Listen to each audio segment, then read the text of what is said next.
Bonjour, dans ce chapitre, on va s'intéresser au lien entre développement économique et croissance démographique. Donc tout d'abord, quelques définitions très importantes. Le niveau de développement d'un pays est mesuré grâce à ce qu'on appelle l'IDH, l'indice de développement humain. Cet indice va de 0 à 1 et il prend en compte la richesse globale d'un pays, le niveau d'éducation d'une population et son niveau de santé. Grâce à cet indice, on peut distinguer deux grands types de pays, classés en fonction de leur développement. L'IDH, on l'a dit, est compris entre 0 et 1, et les pays développés ont l'IDH le plus fort, entre 0,8 et 1. A l'inverse, les pays en développement ont un IDH plus faible, moins de 0,8. Malgré tout, cette distinction n'est pas suffisante. Parmi les pays en développement, on a les pays pauvres et les pays émergents. Les pays émergents se distinguent des pays pauvres par le fait qu'ils ont un niveau de croissance économique très fort. Mais ils n'ont cependant pas encore un niveau d'éducation et de santé satisfaisant.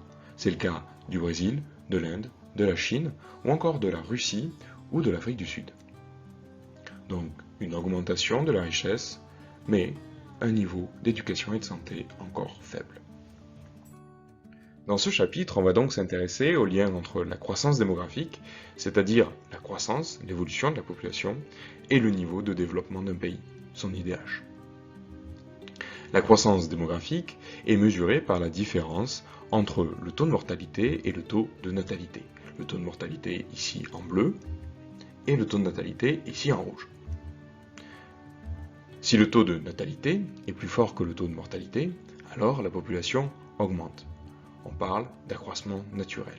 C'est ici le cas, on le voit, la zone en rose, l'espace entre les deux courbes, nous montre l'augmentation de la population. A l'inverse, si le taux de mortalité est plus élevé que le taux de natalité, alors la population diminue. C'est le cas ici, où on a une mortalité donc en bleu supérieure à la natalité. Et donc l'espace en bleu, coloré en bleu clair entre les deux courbes, c'est finalement la baisse de population. On va donc se demander dans ce chapitre quels sont les impacts de la croissance démographique dans le monde et sur les pays qui connaissent cette croissance démographique.